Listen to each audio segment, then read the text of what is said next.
உலகம் முழுவதும் உள்ள என் நண்பா நண்பிகளுக்கு வணக்கம். Hi hello, welcome back to my channel Mrudulsai Tamilan. இன்றைக்கி என்ன பார்க்க போகிறோம் அப்படின்னு பார்த்தீங்கன்னா, முள்ளெரும்பு பூவை எப்படி டிஃப்ரெண்ட்டான முறையில் கட்டுறது, பின்னல் முறை இல்லைனா செயின் மாடல்னு சொல்லுவாங்க, அந்த மாதிரி எப்படி கட்டுறது அப்படிங்கிறது தான் பார்க்க போகிறோம். இது மாதிரி வீடியோஸ்லாம் பார்க்கணும் அப்படின்னா என்னுடைய சேனலை மறக்காமல் சப்ஸ்கிரைப் பண்ணிக்கோங்க. பெல் ஐக்கானில் ஆளுங்கிற சிம்மில் கொடுத்துக்கோங்க. வாங்க வீடியோக்குள்ளே போகலாம். இப்போது இந்த மாதிரி தான் நம்ம பூ கட்ட போகிறோம். இப்போ பாருங்கள், ஒரு பக்கம் நம்மளுக்கு செயின் மாடல்லையும், இன்னொரு பக்கம் திருப்பி பார்த்தா சடை பின்னி போடுவோம் இல்லையா, அந்த மாடல்லையும் இருக்கும். இது மாதிரி நம்ம எப்படி வீட்டில் ரொம்ப சிம்பிளாக கட்டுறது அப்படின்னு தான் இந்த வீடியோவில் பார்க்க போகிறோம். வாங்க எப்படி கட்டுறதுன்னு பார்ப்போம்.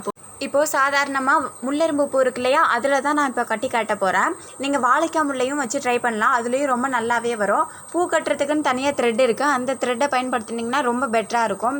இப்போ அந்த த்ரெட்டை தண்ணியில் நினச்சிக்கிட்டு நம்ம சாதாரணமாக எப்போவும் வச்சு கட்டுவோம் இல்லையா, அது மாதிரி மேலே ஒரு பூவும் கீழே ஒரு பூவும் வச்சு ஒரு நாட் போடுறோம். அதாவது ஒரு ரோல் சுற்றி ஒரு நாட், அவ்வளோதான் ஃப்ரெண்ட்ஸ். இதுக்கு முன்னாடி நீங்கள் ரொம்ப பூ கட்டவே அனுபவமே இல்லைனாலும் இது ரொம்ப சிம்பிளாக கட்டிடலாம்.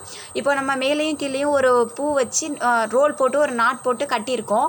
கட்டினதுக்கப்புறம் அந்த பூவோட, அதாவது அடி பூவோட சேர்த்து அந்த இன்னொரு நாட்டை இழுக்க போகிறோம். ரொம்ப நீங்கள் பார்த்தீங்கன்னா உங்களுக்கே ஈஸியாக ரொம்ப சிம்பிளாக புரியும்.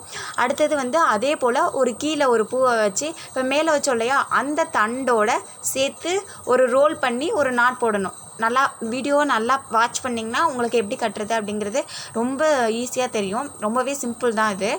இதே போல் மறுபடியும் மேலே ஒரு பூ வச்சு இப்போ கீழே வச்சுருக்கோம் இல்லையா, அந்த பூவோட தண்டு, அதாவது இப்படி உங்களுக்கு வரல அப்படின்னா அந்த பூவை தனியாக அந்த மாதிரி எடுத்துக்கோங்க. இப்படி எடுத்து அப்படி ஒரு ரோல் பண்ணி ஒரு நாட், அவ்வளோதான் ஃப்ரெண்ட்ஸ். ரொம்பவே ஈஸி. நீங்கள் வீடியோவை நல்லா வாட்ச் பண்ணி பாருங்கள்.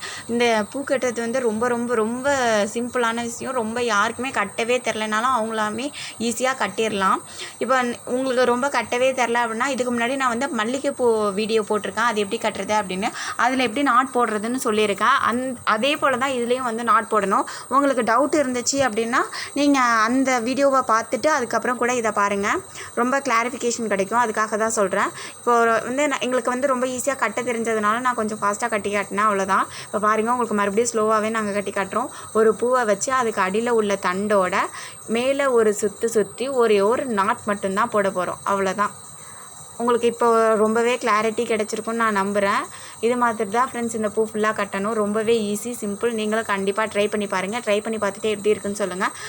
இதுக்கு சடங்கு, வளகாப்பு, மேரேஜ் ஃபங்க்ஷன், அது மாதிரி எல்லாத்துக்குமே இது மாதிரி பூ தான் பயன்படுத்துகிறாங்க. நீங்களே வீட்டிலே கட்டி சின்ன சின்ன ஃபங்க்ஷன்லாம் செலிப்ரேட் பண்ணுங்கள் ஃப்ரெண்ட்ஸ்.